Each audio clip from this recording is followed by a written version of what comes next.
Am I the asshole for canceling my wedding out of the blue for a rumor about my fiance and my best friend? I, F26, have been with my fiance, M27, for 4 years, engaged for 1. It wasn't one of those fiery roller coaster relationships. We were calm, communicative, solid. He's always been the golden retriever boyfriend. Supportive. Kind. Never raised his voice at me, not even once.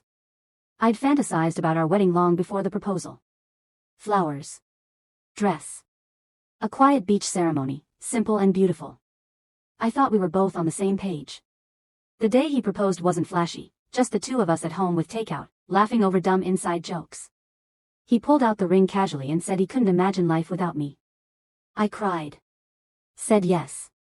We called his mom on speaker, expecting excitement. Instead, her face fell. Like, visibly. Her smile didn't even try to hide it. A second later, she asked to speak to him privately and pulled him into the hallway. I couldn't hear the conversation, but I saw his face when he came back, pale, like he'd just been gut punched. I asked what happened. He shrugged and muttered, just mom being mom. Don't worry about it. I didn't press. I trusted him. But something in that exchange clung to me. It didn't feel like just mom stuff. Later that night, I told my best friend, F26. She'd been my rock since college, always hyped me up, always the first to ask for wedding updates. But this time, she barely reacted. She changed the subject mid-sentence, asked me if I'd picked bridesmaids' dresses yet. Didn't even ask how I felt about the whole thing. That was odd. She'd usually freak out over stuff like this. I brought up how weird the mom thing was and how cold my fiancé had been. She brushed it off and told me I was overthinking everything. You're engaged now. Focus on the wedding, not the drama, she said, like it was nothing. It was such a weird dismissal that I almost felt dumb bringing it up. Still, I kept planning. Picked a date. Booked a venue. Sent invites. I even started a Pinterest board. I wanted to believe nothing was wrong. But that little moment, his mom's face, his weird energy, my best friend's reaction, it was like a splinter in my mind. Not painful. Just there. Always there. I wish I'd paid more attention. A week later, I had a meeting with the wedding coordinator to start locking in some of the aesthetic stuff, florals, colors, table setups. My fiancé couldn't make it because of work, which wasn't unusual. I wasn't mad. In fact, I invited his sister, SIL, F24, to come along. We weren't super close, but I figured this could be a bonding opportunity. Besides, if I was going to officially be part of the family, I wanted to feel like it. From the minute we met at the venue, something felt off with her. She was distant. Quiet. Kept checking her phone, barely commenting on anything the coordinator suggested. When I asked what she thought about a navy and silver color palette, she just shrugged. At first, I assumed she was overwhelmed. Weddings are a lot. But the energy was more than that. She looked like she didn't even want to be there. It was like she was holding something back, chewing on her own tongue. Halfway through the session, we were walking around the reception space when she suddenly tugged on my arm and pulled me into a hallway. Her voice was shaking. She said, "I'm sorry, I can't keep this from you anymore. You don't deserve this." My stomach dropped. She looked so torn up, eyes watering. I didn't say anything, just stared, waiting. Then she said it. She told me she'd overheard her brother, my fiancé, and my best friend talking. That they'd been seeing each other. That my MIL found out before me, and that's why she reacted the way she did when he told her we were engaged. Apparently, MIL had pressured him to end things with me soon, and he told her he would. I asked her if she was sure. She said she hadn't caught them in the act, but it was what she'd heard more than once. Her words, I didn't want to believe it, but it just kept coming up. I felt like I was about to throw up. I don't remember how I responded. I think I just blinked at her, nodded, and excused myself. I didn't even finish the meeting. I drove home with my hands shaking so hard I had to pull over halfway to stop myself from crashing the damn car. That night, I didn't confront him. I just observed. He was normal. Laughing, texting, asking if I'd picked the right flowers. He kissed my forehead. I felt sick every time he touched me. I lay in bed staring at the ceiling for hours. The two people I trusted the most were the ones I suddenly didn't know how to face. I didn't sleep that night. I just kept replaying everything in my head, his mom's reaction, my best friend's weird deflections, his sister's voice trembling as she told me something she clearly didn't want to say. I wanted to believe it wasn't true. But deep down, I already knew it probably was. By morning, I had worked myself into a spiral. I couldn't fake it anymore. I had to confront him. He was in the kitchen, casually sipping his coffee like he hadn't detonated my entire world. I asked him straight up, "Is there something going on between you and best friend's name?" He froze. Just for a second. Then he laughed, actually laughed, like I'd asked him if he was secretly Batman or something. "Where the hell did you hear that?" he asked, still smirking. I didn't answer. He pressed again, and when I stayed quiet, that's when the switch flipped. His smile vanished, and he immediately got defensive. "Let me guess. My sister? She's been sticking her nose where it doesn't belong again?" I asked him not to deflect. I wanted an answer. A real one. He raised his voice, for the first time ever. Said it was ridiculous that I was believing gossip over him. Said it was insulting. Asked how I could think he'd ever do something like that. He didn't say no. He didn't say, "That's not true." Not once. Just a full-blown rage at being accused. I asked him again, point blank, "Have you cheated on me with her?" He snapped, "Are you seriously going to ruin everything we built over some stupid rumor?"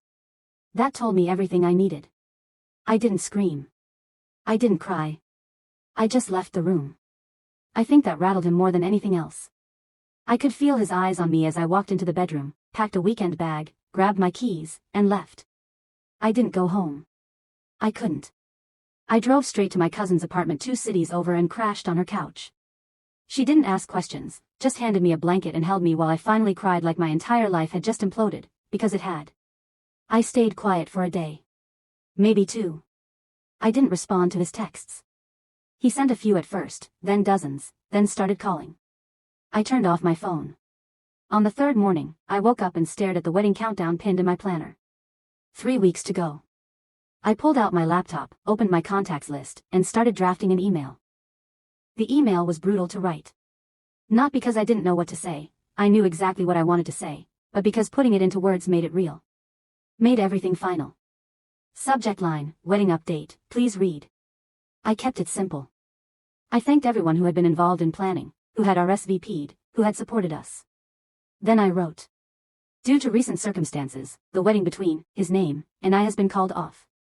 I won't be sharing specific details at this time, but please respect my decision and privacy. I appreciate your understanding." I didn't want to turn it into a drama-filled blast. I wasn't out for revenge. I was just done. After sending the email, I followed up with texts to close friends and family, the ones who'd definitely be blindsided or worried if I left it that vague. Their replies flooded in within minutes. Some were shocked, some were supportive, some confused. A few asked if I was okay. I told them I was fine, not true, but close enough. I wasn't broken. Just raw. Then I sat on the edge of my cousin's bed, stared at my phone, and finally turned it back on. It exploded. 47 missed calls. Dozens of messages. Voicemails. Even a few from his mom. I scrolled through them, barely able to breathe. He started out angry. "Seriously? You're canceling our wedding over a lie?" Then confused. "Why are you doing this? Can we please talk?" Then desperate. "Please, I love you. This is all a huge misunderstanding. I'm begging you." He didn't once say the rumor wasn't true. Just begged me to ignore it. To talk to him. Then came the guilt trips. The shared photos. "Do you really want to throw this all away?" I didn't respond. Not yet. Because I knew the second I opened that door again, I'd fall into the trap of letting him explain, deflect, smooth talk. He was good at sounding genuine. That's what scared me. But there was one more thing I couldn't ignore anymore. My best friend. Or, former best friend, I guess. She hadn't messaged me once. "No, are you okay?" "No, I heard what happened." Nothing. I checked her socials. Radio silent. I stared at her name in my contacts for a long time. I needed to hear her say it. I needed to look her in the eye and ask, "Did you really sleep with him?" And if she did? I needed her to see what that betrayal looked like in my face. I didn't warn her. I just showed up at her apartment. She opened the door in sweatpants and a messy bun, like it was just another Saturday. Her eyes widened the second she saw me, and for a moment, neither of us spoke. Then she did that fake little smile she always used when she was nervous. "Hey. I was gonna text you. Were you?" I cut her off. She stepped aside to let me in, but I didn't move. I'll just ask you once, I said, my voice shaking more than I wanted it to. Did something happen between you and him? Her face went blank. Not shocked. Not offended. Just blank. I watched her lips part, watched her swallow like she was trying to come up with a lie. Why would you think that? She finally asked. I repeated myself, slower this time. Did something happen? Silence. Then she looked down and whispered, it wasn't like that. I felt something crack inside me. So it did happen. She started rambling. Said they were drunk. Said it was months ago. Said it was a mistake. Said it didn't mean anything. She wasn't even crying. Just justifying. I asked her how many times. She didn't answer. I asked her if it was still going on. She said, it ended before you got engaged. I asked her if his mom knew. That's when she started crying. Said she didn't know the MIL would find out. Said she begged him to tell me. Said she told him to end things, that it was too messy. Said she never meant for it to go this far. I couldn't even look at her. My best friend. The person I vented to when he pissed me off, who helped pick out my dress, who cried with me when I got engaged. It felt like a punch straight through my chest. She tried to touch my arm. I flinched. You don't get to play victim here, I said. You had a choice. You made it. And now you live with it. She asked if we could talk, fix it, work through this. I laughed. Laughed. I turned around and walked out. She didn't follow. I got in my car, closed the door, and screamed. I screamed until my throat burned and the inside of my fists ached from clutching the steering wheel so hard. I wasn't just mourning my relationship. I was mourning her, too. 14 years of friendship, destroyed. All I could think about was how long they would have kept lying to me if his sister hadn't cracked. That thought haunted me more than anything. The next few days were a blur of noise and silence. People kept reaching out, some out of concern, some out of curiosity, and some just wanting the tea. I ignored most of them. I wasn't in the mood to relive the mess for everyone's entertainment. My ex kept calling. Texting. Sending voice notes. He started using different numbers when I blocked him. One of his voicemails was 6 minutes long, him sobbing, apologizing, saying it wasn't what it looked like, that he was lost and confused and made a mistake. A mistake that happened more than once. With my best friend. I didn't respond. I just forwarded all of it to a new folder labeled Receipts, just in case. His mom sent me a long message too. It was oddly cold. Like she felt bad this happened but was relieved it was over. She didn't apologize. Just said, I hope you find someone who respects you. I wish my son had been that person. That sentence stayed with me for hours. I moved back to my place after a few nights at my cousin's.